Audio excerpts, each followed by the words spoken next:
Today, you'll learn how to build yours. Power doesn't always come from action. Sometimes it comes from stillness that feels like a storm. Machiavelli mastered the art of controlling people by controlling how they felt in his presence. That pressure in the room, that weight in the air, that's aura. And if you build it right, people follow, hesitate, obey, without ever knowing why. What if your presence alone could make people second-guess their confidence? What if your silence could strip them of control? Machiavelli understood one brutal truth. The man who controls the atmosphere controls the outcome. If you want to stop being ignored and start being obeyed, don't raise your voice. Raise your presence. The man who doesn't flinch terrifies everyone else. Machiavelli knew that aura is built in how you don't react, in how your calmness unnerves, how your stillness dominates. When you stop trying to impress and start mastering your energy, you become what they can't shake off. Today, I'll show you how to become that man. Niccolo Machiavelli once wrote, "Everyone sees what you appear to be. Few experience what you really are." Those words weren't poetic, they were surgical. A warning to never reveal your core, because the moment they know you, they can predict you. And if they can predict you, they can control you. Your aura is not built on truth. It is built on the illusion of truth, carefully crafted, ruthlessly maintained. You are not here to be understood. You are here to be misinterpreted, misread, and still obeyed. The common man seeks connection. He wants to be known, liked, embraced. But a Machiavellian sees the trap. Visibility is vulnerability. Transparency is a liability. What they see of you must be a shadow, not a mirror. If they can read your face, they can prepare. If they can predict your actions, they can neutralize you. That is how kings fall and pawns win, not by strength, but by expectation. You will never let them expect you. Mystery is your armor. You do not owe clarity, you owe effect. Speak in fragments. Leave your sentences half-built. Make your thoughts look like riddles. Let them finish them for you. They'll fill in the gaps with their own fears. And here's the twist. The version of you they invent will always be more powerful than the version you could ever explain. You don't need to be trusted. You need to be unreadable. Trust is a leash. Mystery is a weapon. Let them guess. Let them whisper. Let them argue about what you meant. While they're busy decoding you, they've already submitted to your presence. Never correct their assumptions. If they think you're kind, let them. If they think you're cruel, let them. If they think you're indifferent, smile, then disappear. Because the moment they ask, what is he really thinking, you've already won. Change your rhythm often. Speak boldly one day, vanish the next. Be warm for a moment, then cold for a week. Let them feel like they almost figured you out. Then become someone else entirely. Machiavelli knew that rulers should not be known. They should be imagined. You don't want to live in their memory. You want to live in their uncertainty. Control perception by giving them nothing clear to hold on to. Because when they can't define you, they can't dismiss you. They can't box you in. They can't fight what they can't see. Withdraw strategically. Disappear when expected. Show up when least convenient. Shift your tone, your look, your energy. Not because you're lost, but because you're always becoming. Fluidity is dominance. Predictability is death. And when they confront you, when they demand clarity, say nothing or say something so vague it sounds like truth but solves nothing. Speak like fog, present but untouchable. Say, you already know the answer, or what makes you think I didn't plan this? These lines create doubt, they sow fear, they return power to you.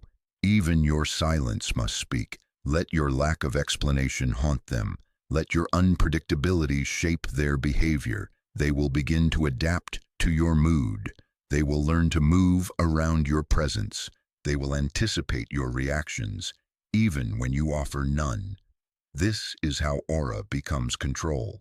When people begin adjusting themselves to your imagined expectations, never be who they think you are. Never finish the story they start. Always change chapters before they're done reading the last. Aura dies in repetition, so reinvent, evolve. Eliminate old versions of yourself like kings. Eliminate threats. Quickly, quietly, and without regret. You are not a person in their eyes.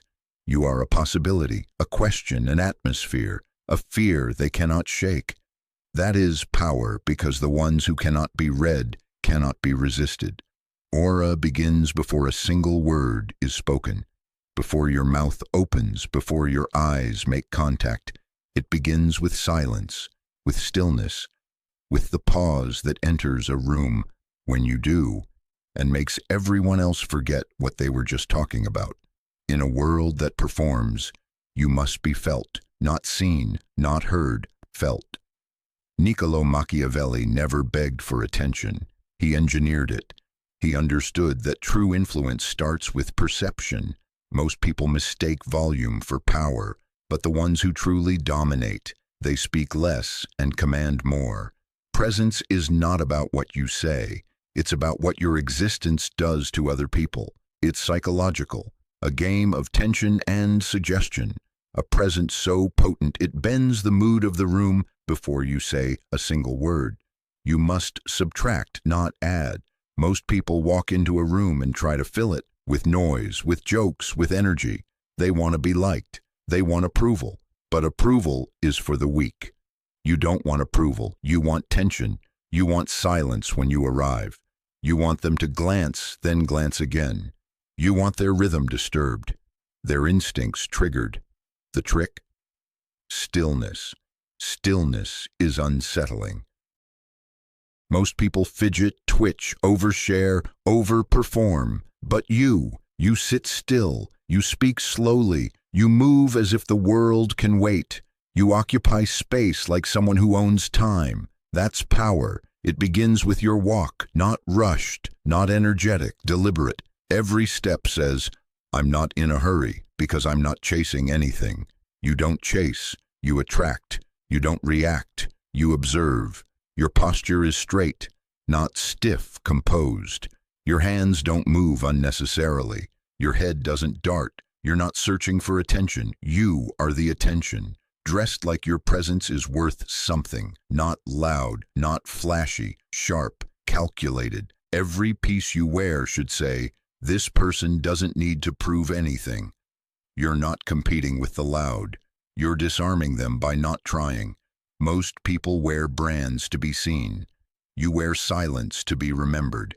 And when you finally do speak, make it slow, controlled. No filler words, no nervous laughter. Speak like someone who weighs their words, because each word costs something. Don't rush to answer. Let silence do the work. The longer your pause, the more weight your answer carries. Let them feel the gap before your voice enters. It creates anticipation, suspense, fear even. That is aura. Do not smile by default. Default smiles signal weakness, a plea for acceptance. Your face should rest in calm authority, not aggressive, not unfriendly, just unreadable, because unreadable people are unforgettable. And here's the secret Machiavelliano. When people can't read you, they obsess over you. Their minds fill in the blanks. They build stories. They create myth. And the myth becomes more powerful than truth ever could.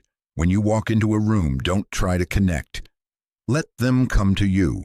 If you try to join their rhythm, you've already submitted. You set the rhythm.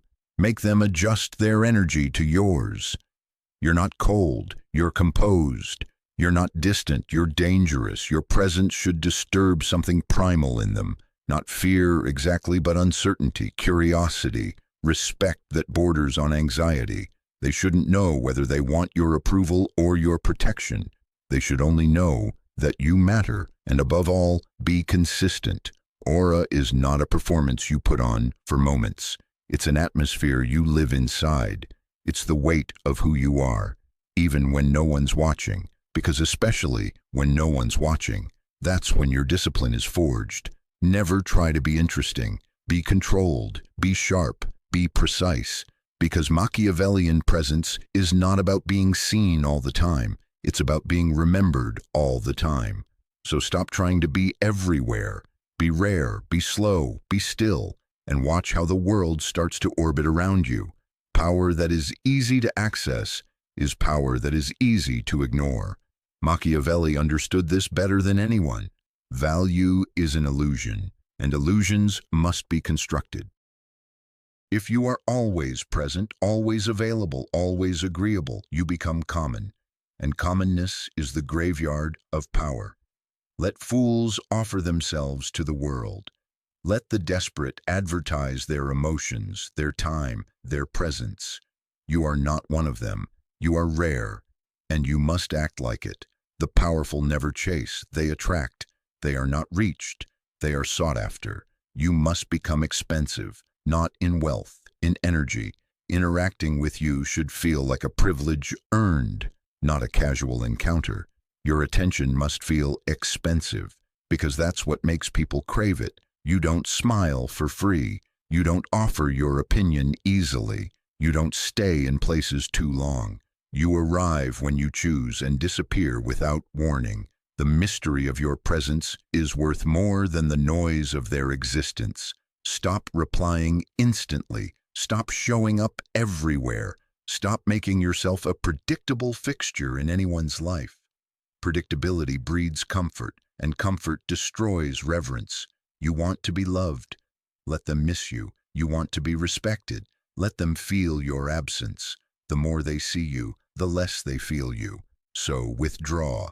Strategically, casually, ruthlessly, not with malice, with indifference, with precision.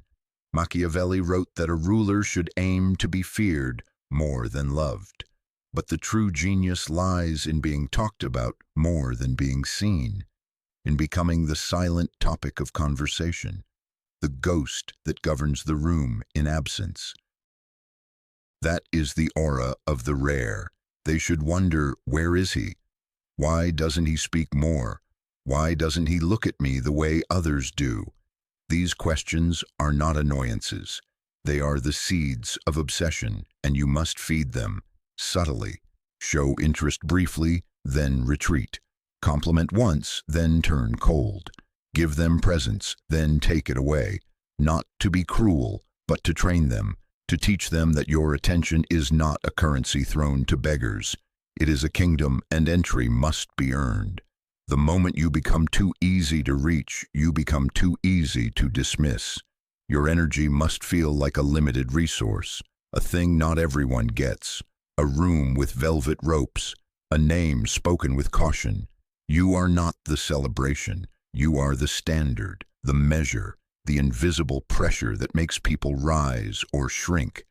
Even in love, in friendship, in business, your scarcity will determine your status.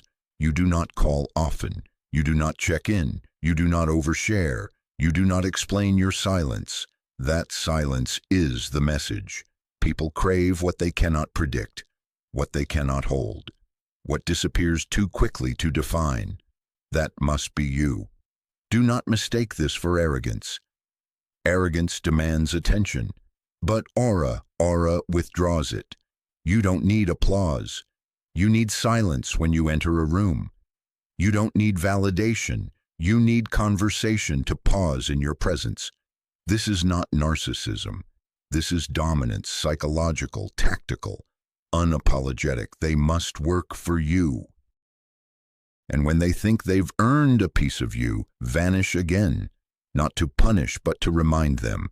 You are not a gift to be possessed. You are a force to be pursued. Your time is not free. Your eyes are not free. Your opinion is not free. Everything about you must feel earned, and once it's earned, it must never be taken for granted. That is how you make power expensive, not by screaming, not by demanding, but by being the rarest presence in every room, and the absence they can't stop noticing. Aura is not personal, it's environmental. Most people walk into a room and join it. They adapt to the temperature, the tone, the rhythm already established. But Machiavellian presence is the opposite. You don't adapt, you infect. You don't just exist in a room, you control it. When you enter, you are not reacting to the energy, you are reshaping it, subtly, quietly, completely. Others laugh loudly, you don't. Others panic, you stay still. Others try to command attention, you never even ask for it. Yet it bends to you. Why? Because aura is atmospheric. It's not about what you say, it's what the air does when you appear. You must be calm when others unravel. You must be silent when others ramble. You must look like you know something they don't. Because you do. Control is never loud. Machiavelli understood the psychology of power better than any war general. He knew that people naturally submit to the one who appears unshaken. If you can remain composed when chaos erupts, they'll start looking to you for direction, even if you give none. Your greatest weapon in any room is stillness. It's unnatural. It makes people uncomfortable. They begin projecting meaning onto your silence, onto your still eyes, your steady posture. They wonder, is he judging, calculating, planning? They'll invent threats. They'll assign you power just to make sense of how unmoved you are. Use that. Do not compete for the spotlight. The sun does not explain itself to candles. Let them burn themselves out trying to be heard.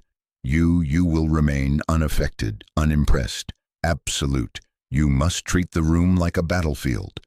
And on this battlefield, your weapon is not your voice. It's emotional control. Mood is domination. If they feel nervous, confused, overexcited, and you stay indifferent, you win. Even your body language must serve your strategy. Sit as if you've already conquered the conversation. Don't flinch when challenged. Don't nod too often. Don't lean in like a beggar for connection. Let them lean into you. Let your eyes scan the room like you're measuring it, not seeking approval, not searching for friends, but studying, like a ruler calculating the weaknesses in his court. Speak when necessary, and when you do, speak like someone who assumes his words will change the temperature of the room. Because if your presence has weight, your voice becomes command. Even the way you end conversations matters. Never linger. End with purpose, as if your time is too valuable to waste. Stand like someone others wait for, not someone who waits to be heard.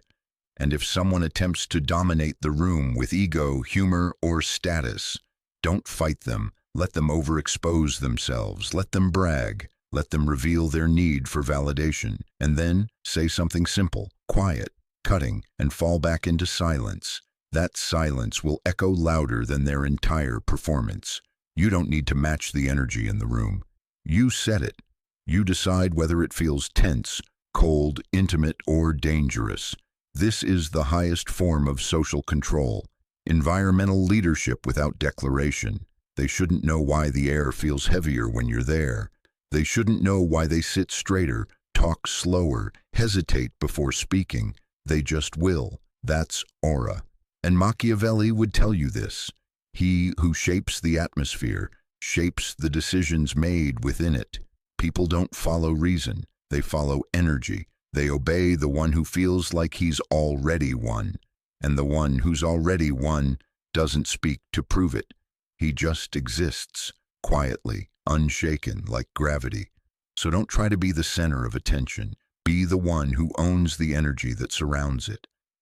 When people enter your space, let them feel the difference. Let them adjust to you. Your pace, your tone, your silence. You are not another voice in the chaos. You are the tension they didn't expect.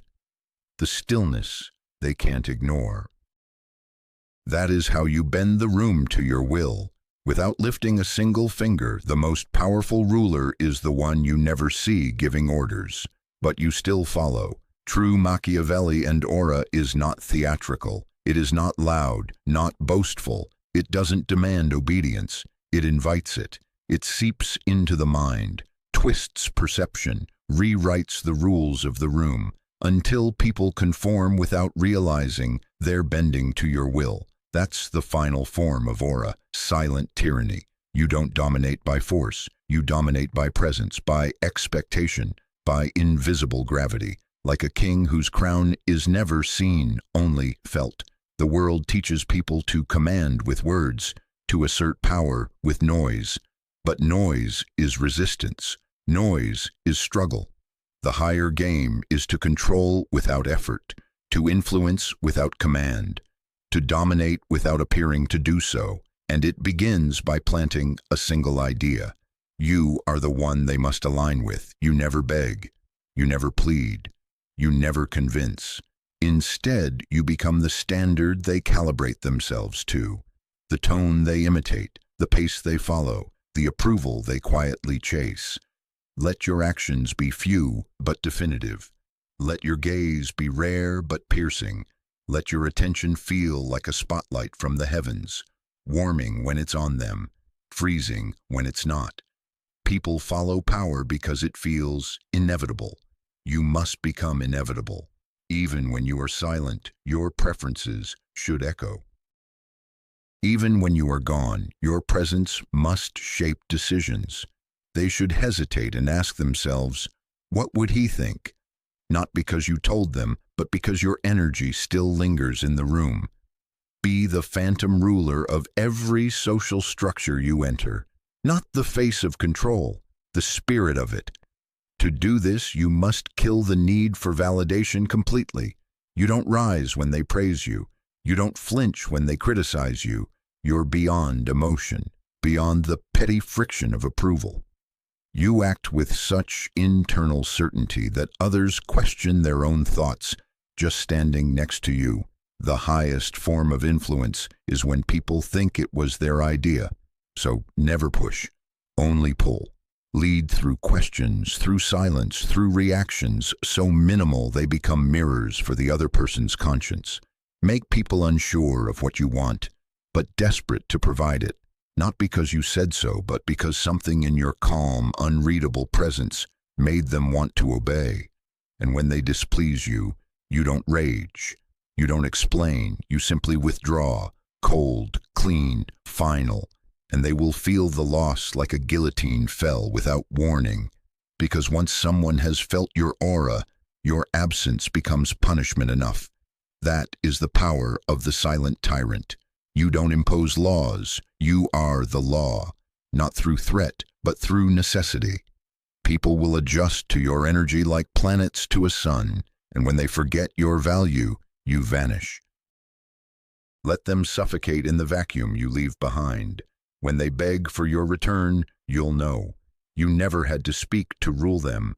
You ruled them the moment they changed for you, without knowing why. That is Machiavellian aura. Not a performance, a presence, not charisma, command, not control by force, but control through silence so complete they call it respect. Let the others chase applause. You will become the gravity they orbit, the voice they never heard but always followed. And if you want more ruthless truths like this, if you want to sharpen your mind, harden your presence, and build a power that doesn't fade under pressure, then don't just watch. Subscribe, like, stay hidden, but never forget. The real kings never need a throne to rule.